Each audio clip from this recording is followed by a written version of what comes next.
let me tell you why I think we're in a position for victory. And since so many of you are veterans, I'm going to talk a little bit in military terms. Right now, we are starting to take the momentum over from the Democrats. Amen. If you look at where we were, I'm just going to sound off. Yeah, squeeze the bottom. If you look at where we were up until the Pence debate, it was kind of leveraging.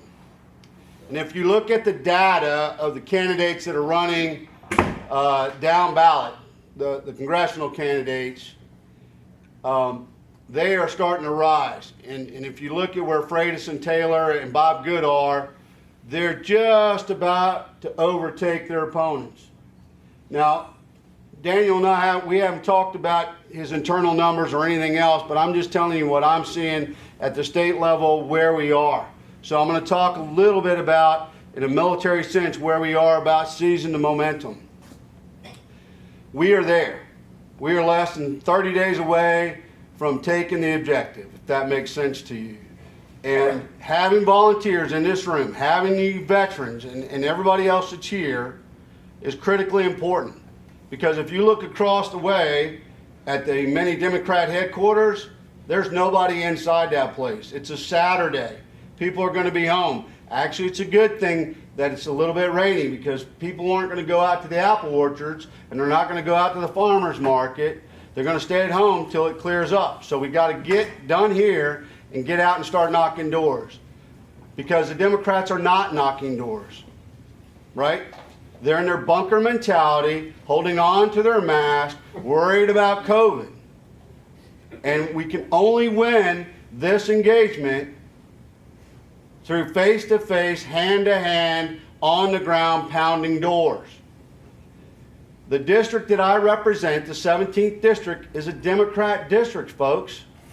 Most of you know that. I'm looking at all the faces. There's a few new faces, but you understand what's at stake and how to win that. That's how we've won our re-election every year, was in those final days, the final engagements. The person who knocks the most doors wins. It's that simple. You can spend all the money in the world, but until you darken somebody's door frame and they talk to you face to face, and you can talk about what our future senator has done in his past life to earn their vote, they're not going to make that decision because people are polarized by TV and media and mail. You can only get 15, 20 flyers before you're done with it. But there are a lot of independents that are sick of the left policies. They're sick of what's been happening, but they need somebody to talk to, or they just want to vent. They just want to vent. So what I'm going to ask you today to do is, one, give. Give of your treasure. You're giving of your time today, but give of your treasure. Many of you supported the Gade campaign. You helped me support Nick Freitas last week when I brought Dan Crenshaw in. All those final dollars are going to help him get across the line. No army can fight without resources. You've got to have the logistical base, the beans, the bullets, and everything to push them forward. Okay? We haven't had and fielded this many great candidates in the Commonwealth for the congressional and Senate races in a very, very long time. And if there's ever a time to win with the candidates that we have the best and the brightest, because I know them all. I also want to tell you that because we have such great candidates, the Democrats are scared. I talked to a very close friend of mine on the other side of the aisle the other day, and they are very, very nervous. Mark Warner might tell you he's got it in the bag, but people have forgotten. They don't like Mark Warner anymore because all he does is say one thing and votes another way. A 99.9% voting record with Barack Obama. Remember that guy? If you like your doctor, you can keep him. Your insurance premium is going to come down. All those sort of things. We're living under that still. Well, that's Mark Warner. Says one thing, does another. The memories of him being a moderate Democrat governor are over. He and Tim Kaine need to be gone. We can get one of them this year. That's through Daniel Gade.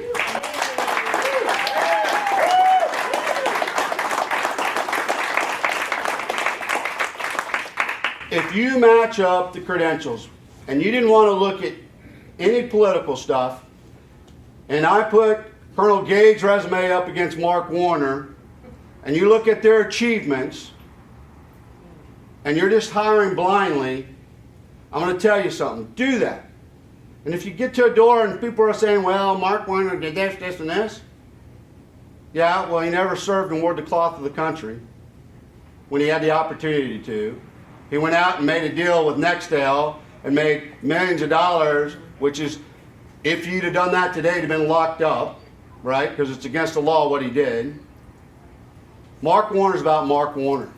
Daniel Gade is about us. Amen. He's about the people. He's about service. He's given his whole life in service of his country. Thank you. He understands what it means to take the oath of office, to support and defend the Constitution of the United States. And I will tell you, and Mark Cole, my battle buddy, right, Delegate Mark Cole, know what it is to do that as well in Virginia. And we see it all the time from the left. They don't understand what it is to take an oath before God and to stand for the Constitution. They don't. That man does. That man does. I want to tell him thank you, sir, for stepping in the gap. Because you've earned the right to lead a peaceful life. But instead, he's serving again. He is serving again. As someone who has run statewide, it's one of the hardest things you can do to your body, to your family, to your relationships. It's difficult. It's almost, I won't say no one's throwing grenades and hitting you with IEDs, but the personal attacks and the operational tempo of the campaign are almost that of being in a combat environment. And if you've ever served, most of you have, and you're in a command talk, and the operation tempo's like this, and the schedule's like this, it can wear on you. So he not only needs our treasure and our time today, he needs your prayers. Not just for himself, but for his family and his support staff and all the campaign team that he has behind him. Because it's only going to increase. The intensity of the campaign is going to increase as we get to that closing November 3rd day. All of those things are going to come down and affect our candidate and his run for that seat. So it's important. We need to encourage him, lift him up. Everywhere you go, talk about what's going on. You can see driving around. I've always said the campaign signs do not win elections, but they show the intensity of the voters and the people that want to get out there. Look at our area. We have to pull more of our area for our candidate because there are some areas where the resistance is overwhelming. So we've got to turn out more here. We're turning out more in Southwest. I've talked to my colleagues in Southwest. We're going to win this seat. It's going to be close. And we have to fight to the very end. But we can do this. We must win. If we don't win, this country is going to turn to exactly what Mark and I have been dealing with all summer, Virginia. How would you like the United States of America to turn out like Virginia is right now? No one wants that. No one wants that. This is how we make the change, right here. I'm thankful Mark and I have been trying to work on candidates all summer, showing up, supporting Nick and Taylor and Gade, our 5th district. I can't think. Good. Okay. It's that critical. You know, we just ran last year, but we're running again this year for our candidates. Ladies and gentlemen, please, please, please give a warm welcome to my good friend, Daniel Gade.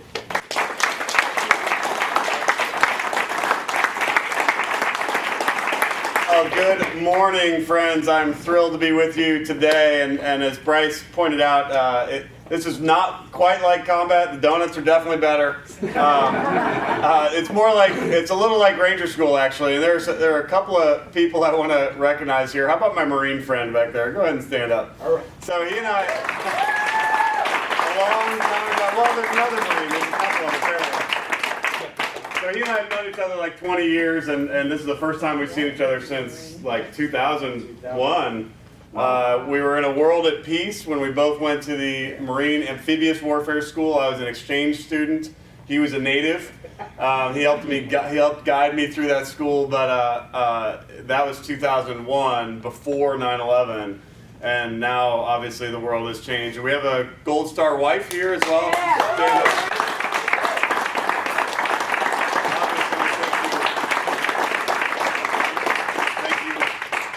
For your sacrifice. Well, today today our country is at a fork in the road, and Bryce properly talked about this when he was discussing where we are right now.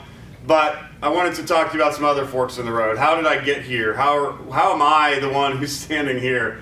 It's sort of been it's been a long, windy route to get here. But at every opportunity I've had in my life, I've always chosen to serve. And that's what this is about for me. It's not about titles. It's not about glory. It's not about any of that stuff. It's certainly not about donuts. It's about service for me. I first started serving America when I was 17. I enlisted in the United States Army as a private. And I was a private for about a year, and then I went to West Point. I got selected to go to West Point, and I went there. And when I graduated from West Point in 1997, I graduated into a world at peace. You know, we'd won the Gulf War, we had done all that stuff, but then a few years later, as we all know, 9/11 happened and we were plunged into a world at war. But I was stuck in Korea. And I thought that I'd missed the war. I thought that the war had passed me by. Until spring actually of 2004, I was commanding a tank company in the Republic of Korea. And my boss and his boss came to me and said, "Hey, Dan, this is not a loyalty test, but we're sending your soldiers to Iraq, to a place called Ramadi. And the question is, will you go with them or will you not?" And I said, quoting Isaiah chapter 6, verse 8, I said, "Here, my Lord, send me." And so they did.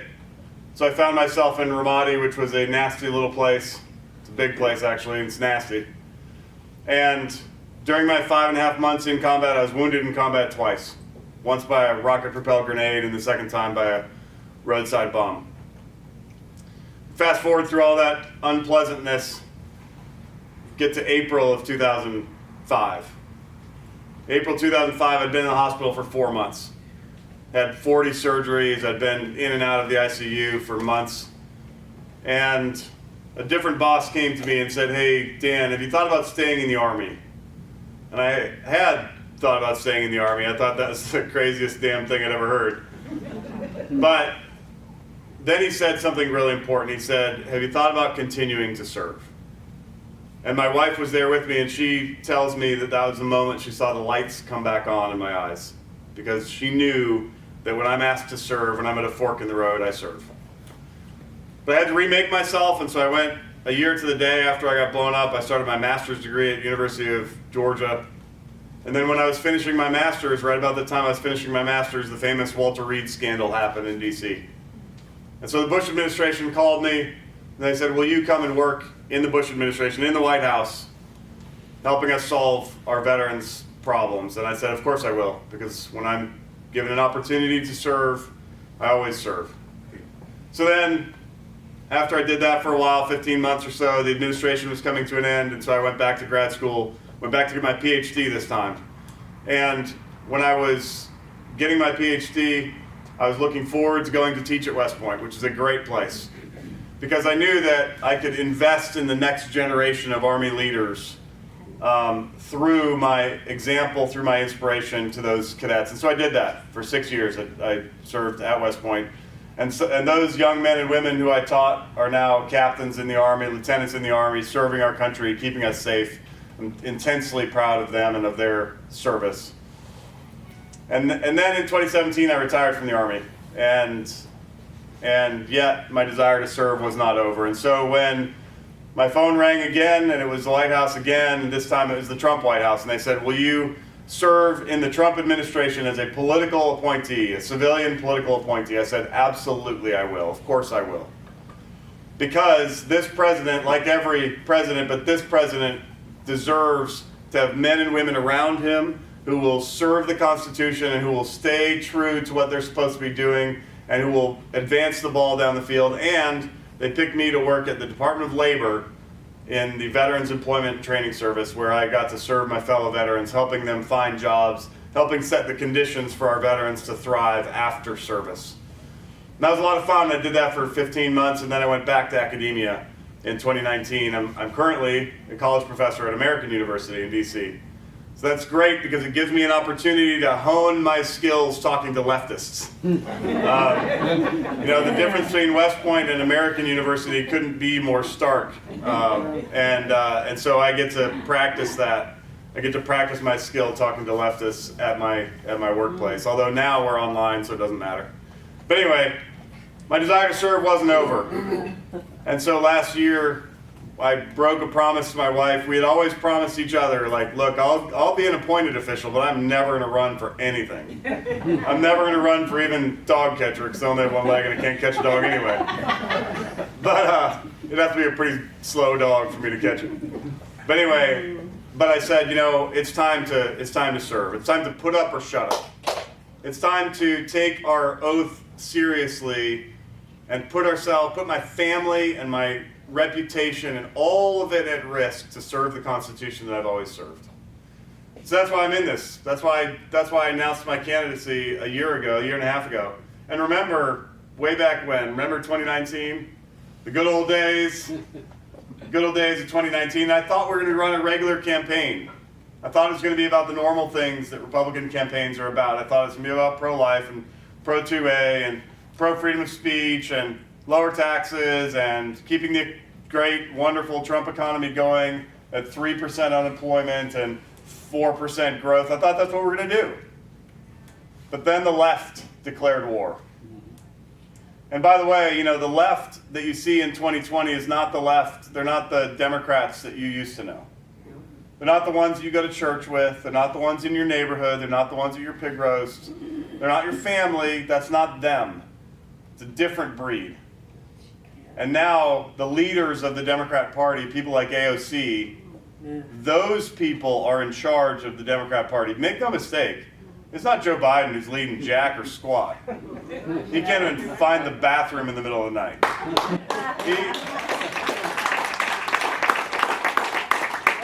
He's not leading his party. Who is leading his party is a bunch of radicals. And three things happened, or at least, well, two things happened, and then a third has added fuel to the fire. But the two things that happened were their hatred of Donald Trump just boiled over. They hate him with a passion.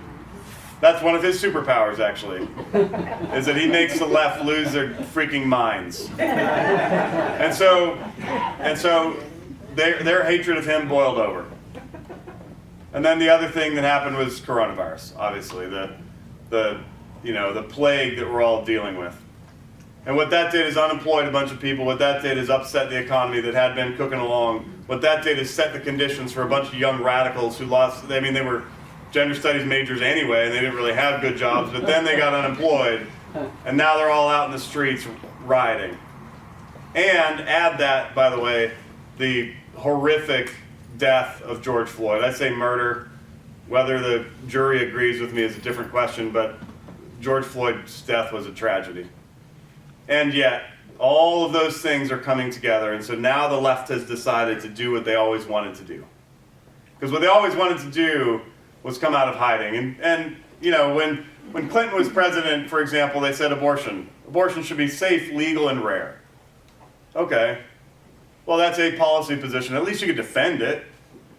But now the left wants to make abortion government-funded, 16-year-olds included, no parental consent, up to the moment of birth. That's what they've now said. That's their policy platform position.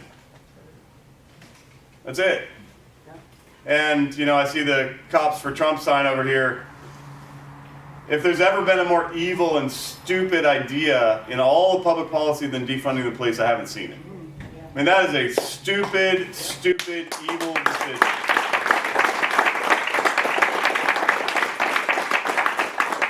And yet it was always there. It was just hiding.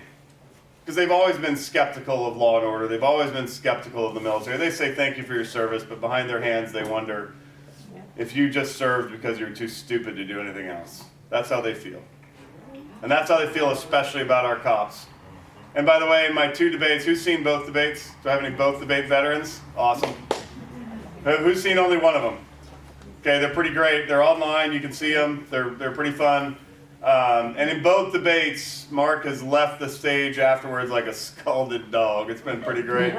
He hated it. He hated it both times. But in both debates, he said, well, I'm not for defunding the police. And I got to turn to him and say, but you did defund the police by $50 million when you were governor. You can't have it both ways. And he hates that a lot. And he also can't refute it. But anyway, that's the left. And on with socialized medicine and centralizing the systems of government and trying to make the government in charge of our tech platform so that conservative speech gets stomped out. I mean, all of it. That's what they're doing. Make no mistake about any of that. And when I was in Iraq, and I think a lot of us, when we were in combat, what we wished, my Vietnam veterans, I think I can get a witness, get an amen from you guys on this. What we always wished was that the enemy would just attack. Just attack, man. Stop blowing us up, stop mortaring us, and just decide to attack. And then we fight. And, I think we've always sort of wanted that in America. We've always wanted for the left to finally declare who they are so that at least we can have our fight for our values. And now they have. And now it's here. And now we're fighting. I talk to some people all the time. I mean, the Commonwealth is huge, by the way. If you, from Lee County to Virginia Beach is like 580 miles. And so Virginia's huge. I've been all over the place. And every time I go someplace, somebody says to me, well, Virginia is Connecticut. We're done. It's gone. So I'm going to go to West Virginia. I'm going to go to North Carolina. I'm going to go to South Carolina. I'm going to go to Tennessee. I'm going to go to... Some people say Maryland. I'm like, what? That's even worse. Frying pan, fire. What are you talking about? But anyway, what I say is no. We have to fight here, because if you flee, they will pursue, and if you stand and fight, they can be beaten. That's right. And that's what we're going to do this year. But the left.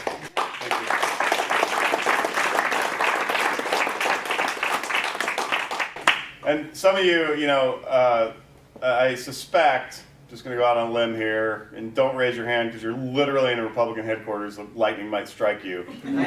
But some of you might have voted for, or at least been warm to the idea of Mark Warner at some point in the past. Maybe when you ran for governor, maybe when you ran for Senate. And here's the thing, everybody always shakes their heads. Everybody always shakes their head like, I'm not the one. I know somebody, even in a Republican headquarters, probably somebody. But it's okay because he fooled you. Because what the truth is about Mark is that he is a party line leftist. And the reason isn't ideological with him. It's cowardice. With Tim Kaine, it's ideological. With Terry McAuliffe, it's ideological. With Mark Warner, it's just cowardice. He likes to say that I'm against protecting people with pre-existing conditions, which is stupid. He's not very smart. But his pre-existing condition is that he lacks a spine. And so as the Democrat Party has gone to the hard left, Mark will always go with them. And Virginia deserves better. We deserve better. We deserve a new breed of Republican who will stand up and fight for our values, and who can help lead a party. By the way, our party has some problems too. If you look at our DC representation in the Senate or in the House, you're like, whew, there's some people there who they need some lessons. They need some spine and some backbone, and I intend to help them by providing some spine and some backbone, and I will help lead the party back to relevance. And that's what we're doing right now. Our Virginia party has taken it on the chin for a long time, and it's time to fix it. Yep. So that's what I'm all about. But I could use your help. I'll tell this story just because I have some Marines here. You have coloring books? Not nice, but funny. Coloring books. They'll eat the crayons. Use small words. Yeah, exactly. So you know, there's nothing good about, for those of us who've been in combat, you know this. There's nothing good about combat. There just really isn't. But one good thing about combat, to the extent that there are any good things, is this, that you know as an American that when you're in combat, there's other Americans around you, and if you're wounded, they will save you, and if you're killed, they will bring your body back home, at least. We know that. And so when I was in combat, the first time I was wounded, I was around American soldiers and we kept fighting. The second time I was wounded, I was done. I was out of the fight badly. And those American soldiers put me on a Marine Corps helicopter. The Marine Corps helicopter took me to a Navy surgical facility. When I got there, I'd bled out completely. I was 60 over 0, blood pressure, I was done. And they gave me all the A positive blood they had stored, and I put it on the ground as fast as they would put it in my body. And so then they went to the mess hall. And they said, if you have A positive, we could use your help. And 25 sailors and Marines got up from their dinner, and they came over and they donated their blood into bags to the IV pole into my body, saved my life. Still warm from the donor. Untested, still fresh blood, warm from the donor. And what's awesome about that story is not one person said, well, is he a Republican? You know? Is he a Marine? Is he a Democrat? Is he gay? Is he straight, black, white, whatever? Nobody cared about any of that. They just cared I was an American. And they saved my life.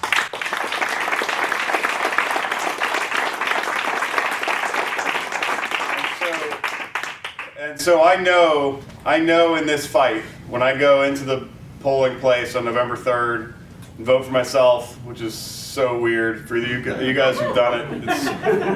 It's weird to vote for yourself, by the way. But when I go into the polling place and vote for myself, I know that I'm gonna, in my mind's eye, I'm gonna see all of you guys. Because this isn't about me, this is about you guys. But I could use your help. I could use a little of your blood, and that doesn't necessarily mean money. Of course, money's great. Some of you have already been generous donors. I won't make eye contact with you. Some of you have already been generous donors, and for that I'm deeply grateful, of course. But if you can give $10, great, please do. My staff will happily take $10. If you can give 100 or 1,000 or whatever, yes, please. Let's do it together. But we're seeing the poll numbers move. We're 22 45 days ago, and 2 weeks ago I was down to 9, and we got a new poll in the field, and I think it's going to be like 6, 5, tighter than it was for Gillespie at the same point in 2014. This is a winnable race, but when I go into the booth, I want to be able to see all of y'all with me. So I need a little bit of your blood, and what that means is, if you can't do money, no problem. That means door knocking. If you can't do door knocking, I mean, if I can door knock, you can door knock. But anyway, if you can't do door knocking, there's phone calling, there's text messaging, there's all of that stuff. I could use your help. Just a few hours a weekend between now and election day. I mean, 20 hours a week would be better, but a few hours a weekend is fine. A little bit of extra commitment, because I want to leave it all in the field. I'm fighting for our values, and I know that I'm fighting for you, and I'd like to fight with you. So please join me in this race. Thank you so much. I can take some questions.